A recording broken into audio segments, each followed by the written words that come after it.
Greetings. My name is Her Majesty Queen Mother Dowoti Desir Huna Huna II of the Royal Palace of Dada Dagbo Huna Huna of Benin. I am reaching out to you from New York State. These past 2 months have been astounding ones. And the impact of the COVID virus is something that I think most of us have not ever witnessed in our lives. And the impact of the virus is, as it's well known, taken a variety of courses in terms of how it has impacted all of us. And it has given me pause to think about a book, the title of a book by the Nobel laureate Gabriel Garcia Marquez called Love in a Time of Cholera.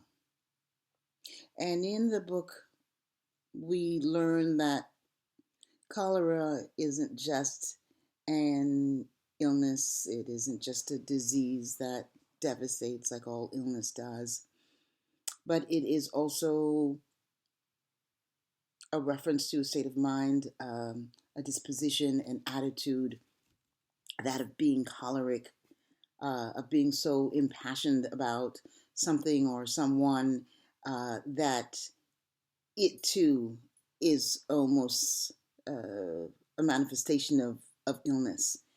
And as the story in Marquez's book unfolds, we come to understand that love, our experiences with it, can sometimes force us to make some very difficult decisions that impact our lives forever. And the COVID-19 human coronavirus is a pathogen like cholera that its very name evokes all sorts of intrigue and has, there are two ways of understanding it. Corona means what? The corona is a reference to a part of the body that looks like the head. It is a head that radiates. It is a crown, right?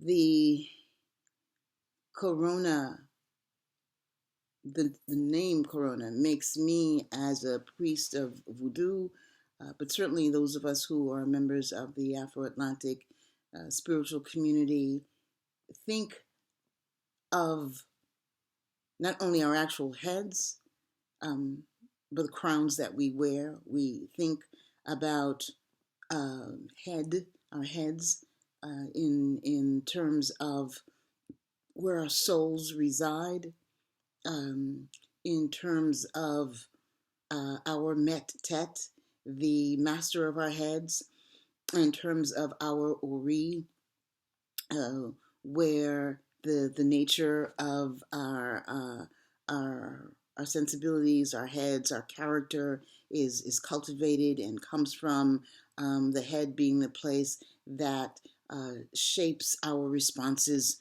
to the world. And while everyone is, of course, welcome to listen to what I have to say, my remarks are specifically directed to the community of African descendants. Those of us who come from the traditions of voodoo, of candomblé, of Bwiti, Winti, Shango Baptist, Ifa, etc. It's important that we understand that our responses to the COVID-19 virus, this phenomena isn't just an epidemiological one, that is one that has to do specifically with illness, but one that also concerns our ontological and epistemological responses to the world. That is how the nature of being, and specifically our relationship with the divine, um, and how we understand knowledge, uh, the knowledges that we value. And of course, ethics, what is right and wrong for us. We have witnessed, and maybe a few of us have engaged in behaviors that are not the smartest ones.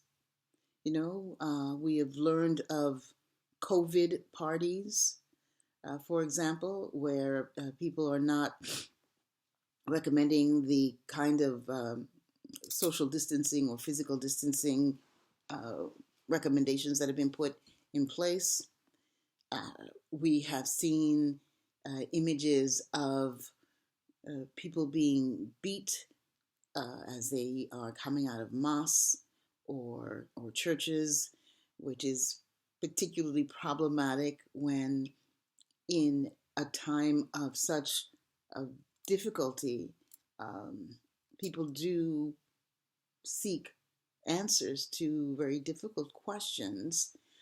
People do seek mercy. They seek compassion. They seek to be closer to their God. Now, I'm not saying that we should all ignore what is being told to us. I'm not saying that by any means. What I am suggesting, however, is that we consider all of the options available to us. Part of the reason I suspect people are running to their mosques and running to their churches and temples also has to do with the nature of the books that they uphold and the apocalyptic vision that informs the outcome of things, that the world is coming to an end. And who knows, maybe it is. But we, in the Afro-Atlantic traditions, don't come from a school of thought where the world is coming to an end. We come from a place of understanding divination. We come from a place of understanding that we have a relationship with nature, with its elements, with earth, air, fire, with water. We understand that we come from a place that is ultimately Afro-futurist, Afro-futurist, and Afro-optimist. And I say that because none of us would be here, given the horrific travails that we as African descendants have experienced through the Ma'afa, that great suffering, the suffering known as the transatlantic slave trade, the trauma and the illness and the disease, the brutality that came out of that. If our ancestors had not been able to envision a world where we would come into existence, a world where we would be and become the best incarnation of themselves. If they couldn't see that, we wouldn't be here. So that is why I say in the Afro-Atlantic traditions, we are Afro-optimists, we are Afro-futurists. We do not entertain an apocalyptic vision of the world.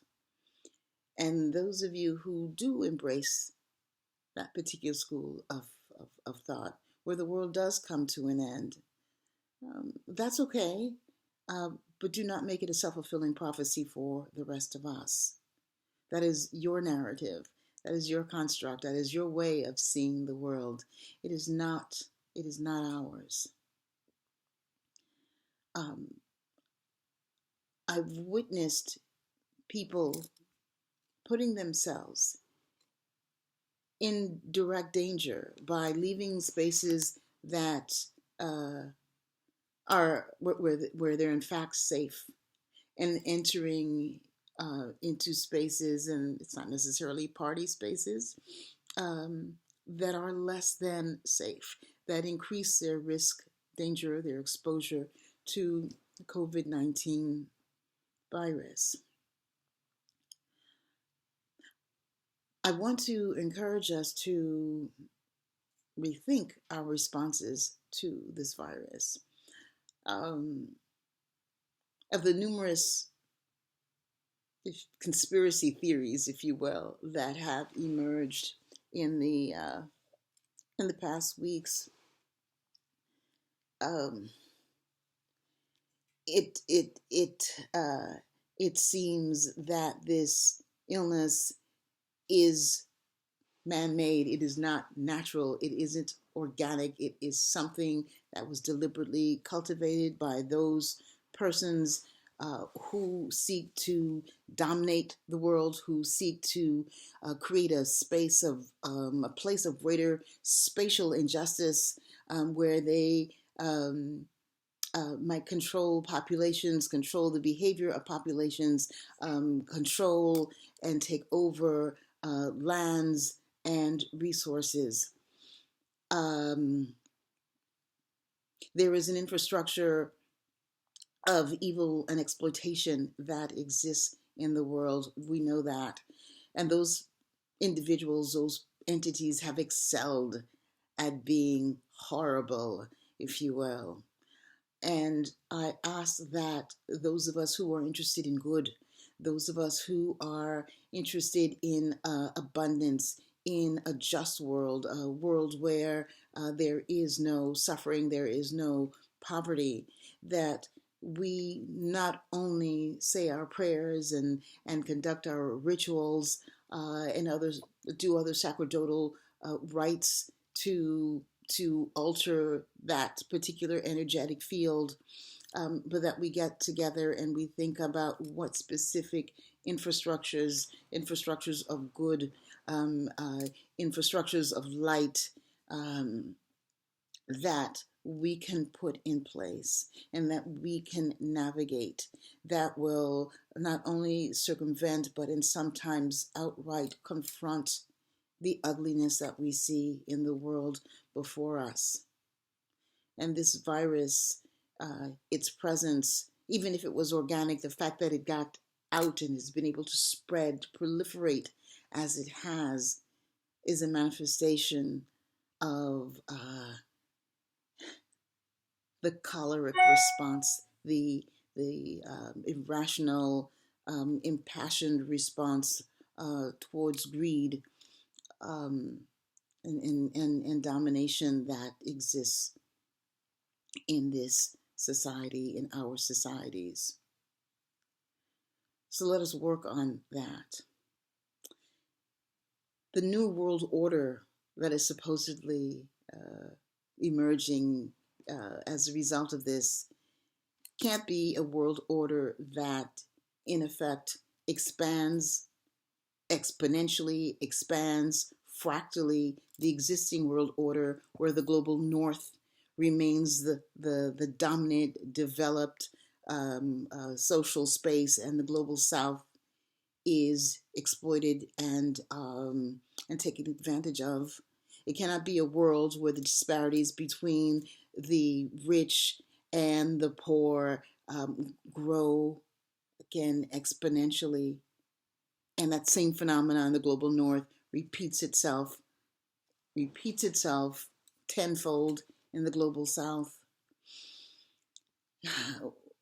This issue isn't just, again, an epidemiological one. It is one that has to do with how we value ourselves and value our knowledges.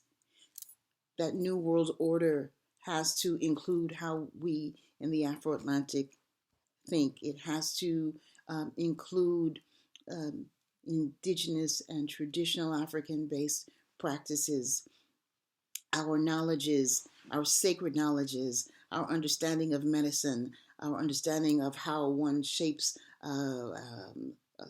social um, our societies, a world that really relies on the we more than the me.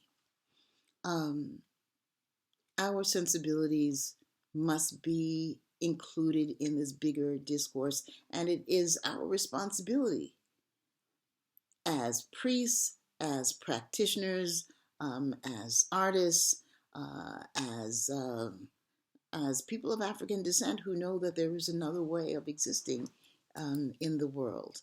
Um, we have to put that vision forward. We have to bring it forward. We have to find ways again of it isn't just through prayer, it isn't just through ritual, but using the resources that we have at hand, material and otherwise, to build the world that we want not only for ourselves but our children and our children's children, a world of abundance, a world that is healthy, a world that is just.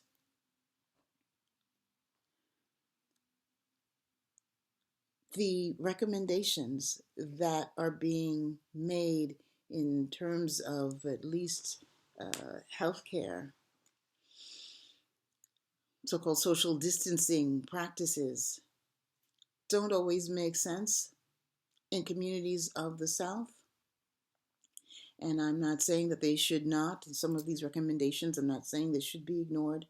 I am saying, however, that how we, as African descendants, we in the Afro-Atlantic world understand social organization, understand medicine, um, understand how the energies of the universe move and affect our lives, that we bring in a much more assertive manner that knowledge and information forward.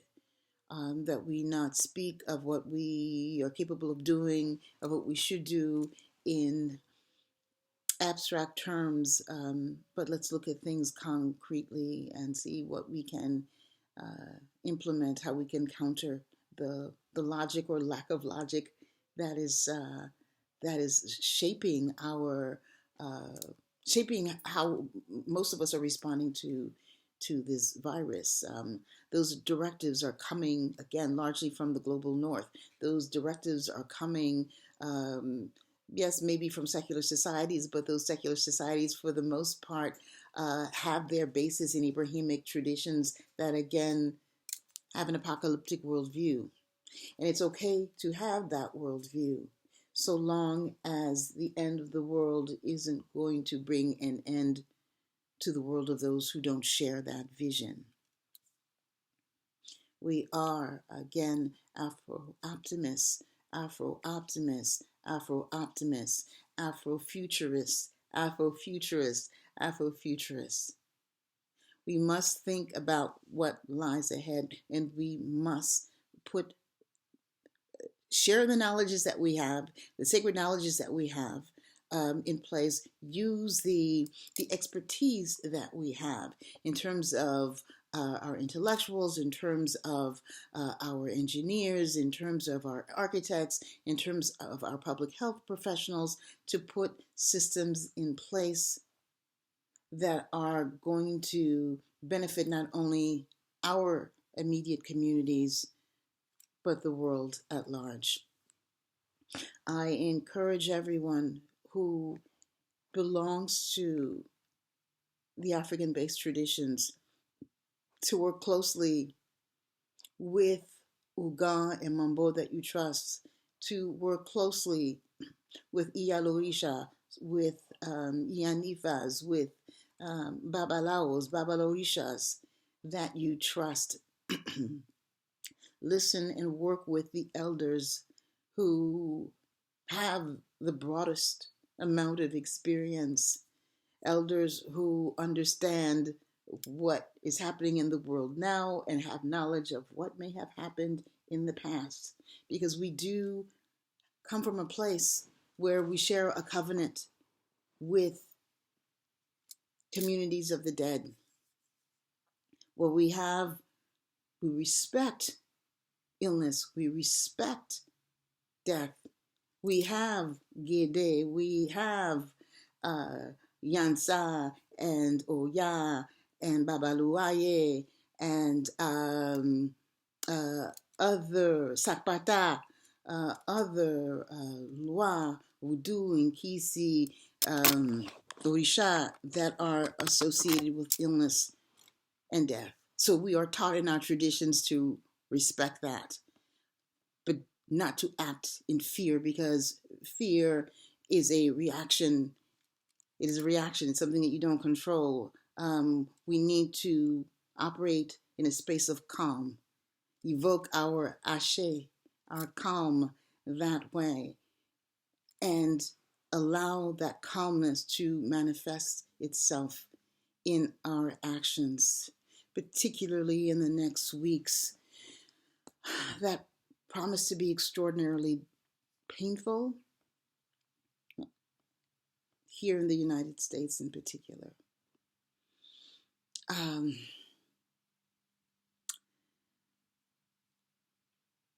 I give thanks to those who have supported supported me and my work. I give thanks to all of those who have taught me. I'm grateful for all of those persons whom I am in a position to teach. Um, I'm grateful for the love that exists in our communities. I encourage all of you to let everyone who matters to you, who has ever mattered to you, how much you love them, how much they mean to you, how much they will always mean to you, how they affected your lives. Because when we come out of this, and we will come out of this, those relationships should be that much more powerful. The engagement should be that richer, that sweeter, that better. Those are the kinds of sensibilities that I'm talking about that need to prevail, that need to conquer the ugliness and the wickedness and the exploitation that we are witnessing. There is so much I have to say, and perhaps I will sit down and write my thoughts out and share them with you at a later time. And for those people who have lost friends and loved ones, our hearts are heavy with your loss,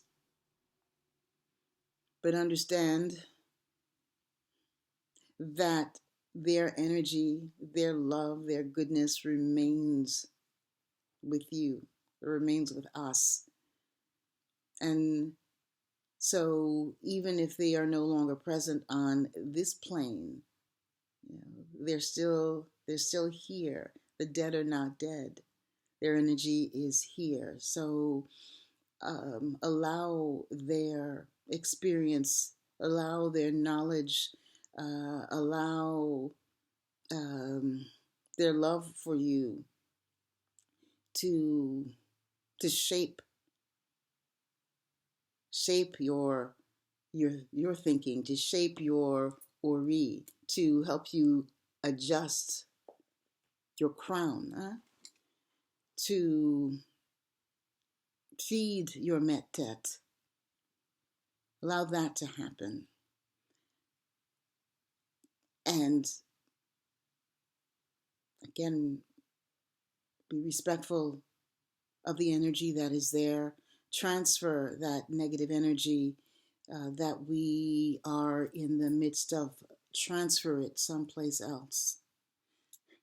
Go find a tree, ask that tree permission to hug it, so that if you are feeling scared, which is natural, if you are experiencing fear, that you can let go of that and pass it on to that tree, or find a rock, a stone, and press it into your hands to, again, let go and release that negative energy so that we can come back to a space of being centered, a space of calm, and a space of possibility. Thank you for the time you've shared with me, and we will see each other. We will see each other again soon. Aibobo, Awo Ashe.